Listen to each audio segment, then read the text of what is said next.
दोस्तों, आसमान हमें नीला नज़र आता है, मगर क्यों? आखिर इसकी वजह क्या है कि आसमान का रंग सिर्फ नीला ही है? क्या आपने कभी इसके बारे में सोचा है?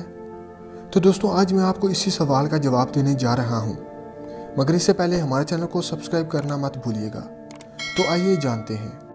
दोस्तों, सूरज से जो रोशनी आती है वो हमें सफ़ेद दिखाई देती है, मगर दर हकीकत ये उन तमाम रंगों से मिलकर बनी होती है जो हमें एक रेनबो में दिखाई देते हैं। दोस्तों, सूरज की रोशनी इलेक्ट्रोमैग्नेटिक वेव्स की तरह होती है, जिसकी वजह से उसमें चार्ज पार्टिकल्स वेव्स की तरह तैरते हुए हमारे एटमॉस्फेयर से टकराते हैं। हर एक रंग की अपनी अपनी वेवलेंथ और फ्रीक्वेंसी होती है, जिनमें से ब्लू कलर की वेवलेंथ सबसे छोटी है, मगर उसकी फ्रीक्वेंसी लाल रंग से भी ज़्यादा है। तो फिर जब सूरज की रोशनी हमारे एटमॉस्फेयर से गुजरती है तो रोशनी में मौजूद ब्लू कलर के चार्ज पार्टिकल्स लाल रंग से ज़्यादा ऑसिलेट करते हैं। जितनी तेज़ी से ऑसिलेशन होगी, मतलब जितनी तेज़ी से वो आगे पीछे होकर चलेगी, तो उतनी ज़्यादा बिखरी हुई रोशनी हमें नज़र आएगी। तो इसी वजह से ब्लू पार्टिकल्स 10 गुना ज़्यादा एफिशिएंसी के साथ दिखाई देते हैं लाल पार्टिकल से। मगर एक और रंग भी है जो ब्लू कलर से ज़्यादा फैलता है, और वो है वॉयलेट। दोस्तों, हमारे एटमॉस्फेयर में ब्लू पार्टिकल्स वॉयलेट से ज़्यादा दाखिल होते हैं, जबकि वॉयलेट की फ्रीक्वेंसी ब्लू से भी ज़्यादा है। तो हमें वॉयलेट कलर भी तो नज़र आना चाहिए, मगर ऐसा क्यों नहीं होता?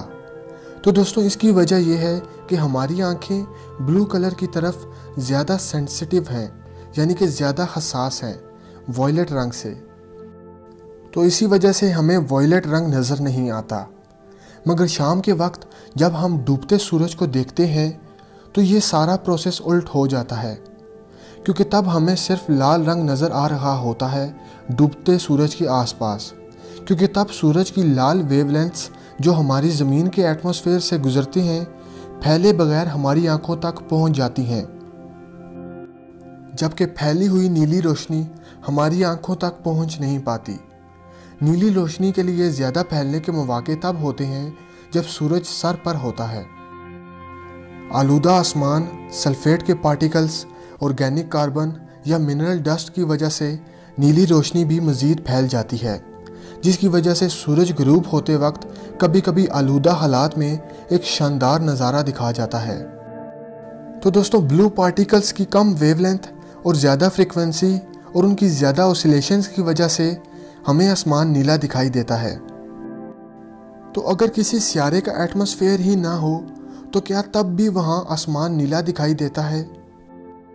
तो दोस्तों, वहाँ सिवाय आसमान में अंधेरे के कोई रंग दिखाई नहीं देता, क्योंकि सूरज की रोशनी की आसमान में फैलने के लिए ये शर्त है कि उस सियारे का एटमॉस्फेयर होना चाहिए। मिसाल के तौर पर अपोलो 11 के एस्ट्रोनॉट्स की चांद पर ली गई तस्वीरों में चांद के चारों तरफ मुकम्मल अंधेरा दिखाई नज़र आता है, क्योंकि चांद का कोई एटमॉस्फेयर नहीं है, इसलिए वहाँ पर रोशनी नहीं होती। तो दोस्तों, मैं उम्मीद करता हूँ कि इस वीडियो से आपकी मालूमात में इजाफा हुआ होगा। मज़ीद ऐसी वीडियोज़ के लिए हमारे चैनल को सब्सक्राइब करें और बेल आइकन प्रेस करें, ताकि आपको हमारे आने वाली हर लेटेस्ट वीडियोज़ मिलती रहें सबसे पहले।